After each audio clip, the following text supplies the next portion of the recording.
कहता है कि जितने भी लोग मरे हैं वो इसलिए मरे क्योंकि उन्होंने एलोपैथिक यूज करा, और जिन्होंने एलोपैथिक यूज करा वो तमाम के तमाम लोग मर गए। ये 1.25 आंख वाला बाबा प्रेस कॉन्फ्रेंस में कहता है। इंटरनेशनल मीडिया में चीखें निकल जाती हैं, तमाम कंपनियां सर पकड़ के बैठ जाती हैं, फिट्टे मुंह तूने ये वाली बात क्या कह दी। शलवारी बाबा कभी बोल के सोचता नहीं है, सोच के बोलता नहीं, बकवास ही फैलता है, कर्तव्यबाज है, अकल इसको होती नहीं। कभी ऊंट पे चढ़ जाता है, कभी पहाड़ पे चढ़ जाता है, कभी गधे पे चढ़ जाता है, कभी कुत्ते पे चढ़ जाता है भगवाधारी, इच्छाधारी है, एक सपोला है वो भी अपना आपको। भारत का बिल गेट्स अगर आप उसको कहें तो बिल्कुल भी गलत नहीं होगा, वो भारत का जाहिल गोबर भर बिल गेट्स है। जैसे बिल गेट्स वहां पर तबाहियां मचाता है, तो ये 1.25 आंख वाला भारतीय बिल गेट्स है हमारे यहाँ, जो कभी साइंटिस्ट बन जाता है, कभी बिजनेसमैन बन जाता है, कभी योगा गुरु बन जाता है, और ईमानदारी से एक चोर चकार है जो सोना चांदी अपने घर से चुरा कर पहाड़ों पर भागा था।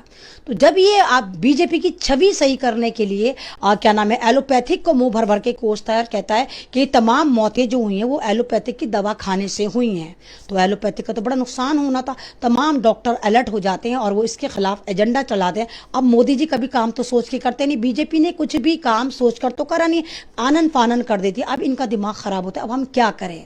इन्होंने तो बीजेपी की छवि सही करने के लिए शलवारी बाबा को लगाया था, लेकिन ये तो और ज्यादा छवि खराब कर आ गया। इसने तो तमाम का तमाम ठीकरा डॉक्टरों पर फोड़ डाला, अस्पतालों पर फोड़ डाला, एलोपैथिक पे फोड़ डाला। वो अलग बात है, जब इसके छेरे छूटते हैं, इसको लूज मोशन भी होता है, तो ये अपनी मूत्रोनील, अपनी मुतांजलि की दवाई नहीं खाता, सीधा एम्स भागा जाता है। वहां पर ये एलोपैथिक दवाएं लेता है, वहां पर सरकारी अस्पताल में, प्राइवेट अस्पताल में ये एलोपैथिक डॉक्टरों से इलाज करवाता है। वहां पर ये अपनी जो मुतांजलि उस पर यकीन नहीं बना पाता। तो जबरदस्त तरीके से जब बीजेपी सरकार बदनाम हो गई, अब इन्होंने सर खुजाना शुरू करा। बिल्कुल ऐसा ही हो गया जैसे कंगना रनौत ने मोदी जी को मशवरा दे डाला था। कंगना रनौत को भी आप जानते हैं कि कंगना रनौत जो है वो मोदी जी की पालतू कुतिया है, बीजेपी के चौबारे में मुजरे करती है, वो डिजिटल तवायफ। तो उसने भी बड़े खुश होकर अभी कुछ दिन पहले एक ट्वीट करा था, उसमें कहा था कि मोदी जी बंगालियों को वैसे ही मजा चखाओ जैसे तुमने मुसलमानों को गुजरात में चखाया था। ममता बनर्जी दानव है, ममता बनर्जी मुसलमान है, मुसलमानों को तुम ऐसे ही बर्बाद कर दो। अब उसने भी मोदी भक्ति में सच बोल दिया। अब मोदी जी परेशान हो गए, वहां तो बीजेपी की छवि खराब हो गई। जिस छवि को धोते धोते इनको इतने साल लग गए, 28 साल लग गए इनको, जितने भी साल लग गए, इन्होंने सन 2002 में 20-21 साल लग गए। उस हकीकत को कंगना रनौत ने जज्बात में आके बयान कर दिया। तो मोदी जी ने फौरन अपने रिश्तेदारों को SMS करा और कहा कंगना रनौत को मार दिया जाए, इसकी आवाज को खत्म कर दिया जाए, इसका ट्वीट उड़ा दिया जाए। तो मोदी जी ने कुछ ले दे के सेटलमेंट करके कंगना का ट्विटर अकाउंट ही उड़वा दिया, जिसपे 3 मिलियन सब्सक्राइबर थे।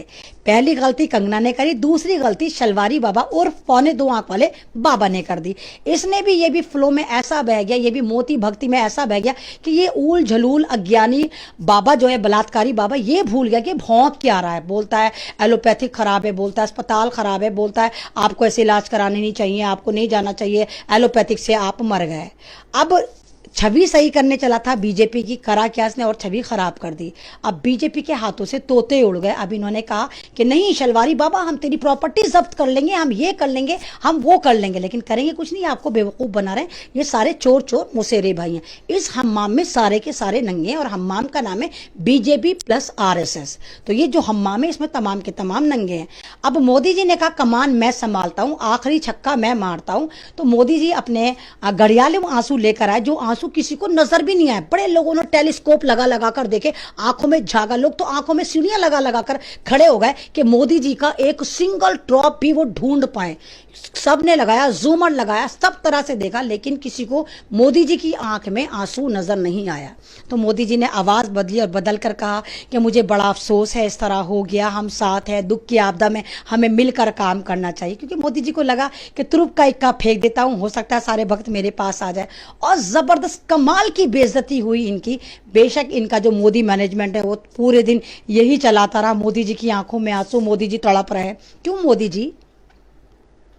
भारत में तबाहियां कितने दिनों से मची पड़ी हुई हैं, आपने तो एक भी दिन नहीं कहा। क्यों मोदी जी? मेरे भारत के किसान सरहदों पे मर रहे हैं, आपने तो एक दिन भी नहीं कहा। क्यों मोदी जी? दिल्ली की सरहदों पर अब तक 400 किसान शहीद हो चुके हैं, आपकी आंख में तो सिंगल आंसू नहीं आया। क्या वो भारतीय नहीं थे? कौन से वो लोग हैं जिनकी आंखों में आपके आंसू आ गए, जिन लोगों के लिए आपकी आंखों में आंसू आ गए? तो जनता जाग चुकी है मोदी जी, आप बेनकाब हो चुके हैं। आप अपना बिस्तर बोरिया बिल्कुल तैयार करिए। जनता किसी वक्त भी आपकी पार्टी को और आपको मुख अग्नि देने का काम करेगी। कमल जो है वो सब लोग समझ चुके हैं कि ये जो कमल का फूल है ये हमारी भूल साबित हुआ।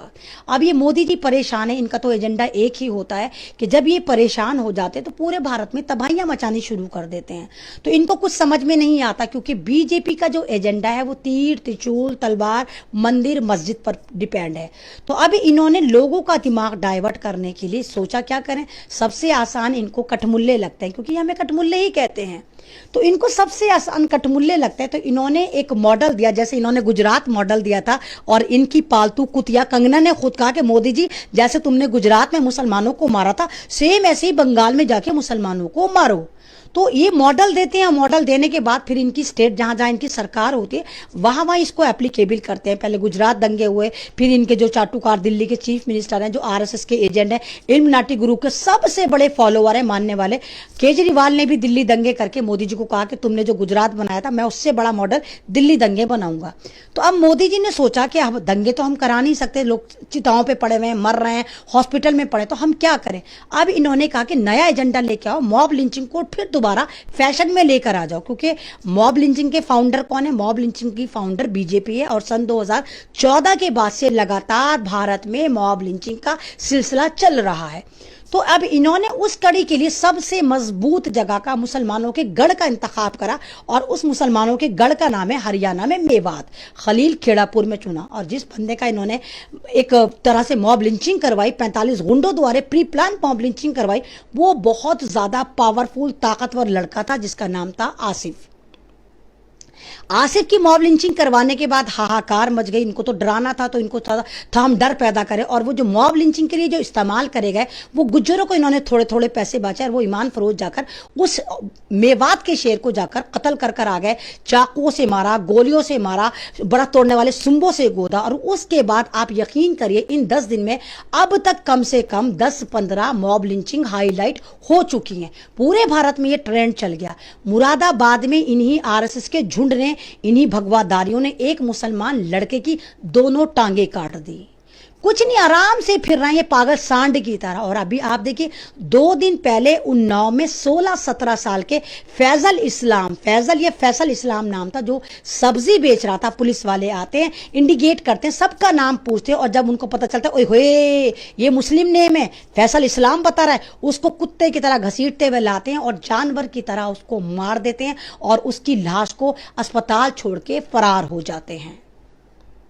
अभी वो मामला ठंडा नहीं हुआ था कि आप देखिए मध्य प्रदेश में जबलपुर एक जगह है, जबलपुर का वाकया है। जबलपुर में एक मोहम्मद शेख करके एक बंदे हैं जिनकी मोबाइल रिपेयरिंग की दुकान है और मोबाइल रिचार्ज की दुकान है।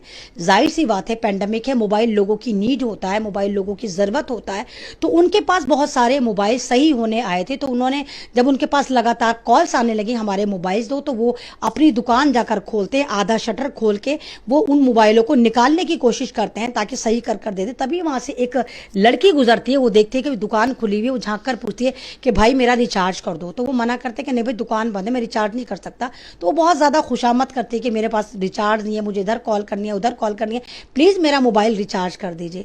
तो ये शेख मोहम्मद जो है ये कहते हैं चलो आ जाओ। दुकान बंद होती है, शटर बंद होता है, लेकिन घाग लगाकर वहां पर आरएसएस के और शिवसेना के बजरंग दल के इनके जो होते हैं लोग, इनका सुअरों का झुंड जो है वो दुकान में घुस जाता है और मोहम्मद शेख को बहुत बर्बरता से मॉब लिंचिंग करने की कोशिश करता है। उनकी दाढ़ी नोचता है, उनको मारता है। यहां तक नहीं रुकते ये दरिंदे, ये गुफाओं की नाजायज औलाद यहां तक नहीं रुकते। ये क्या करते हैं, हरामखोर सारे के सारे मोहम्मद शेख को नंगा कर देते हैं, नंगा करके घसीट कर सड़क पर लेकर आते हैं, वीडियो बनाते हैं और उनको चप्पलों से, घूसों से, लातों से मारा जाता है। क्योंकि वो दाढ़ी वाले होते हैं, क्योंकि उनका नाम मोहम्मद शेख होता है, और मारने वाले क्योंकि भगवादारी होते हैं, ये वो खुले हुए सांड होते हैं जिनको सरकार ने लाइसेंस दे रखा है, जाओ किसी भी मुसलमान की मॉब लिंचिंग कर दो, हम तुम्हें कुछ नहीं कहेंगे।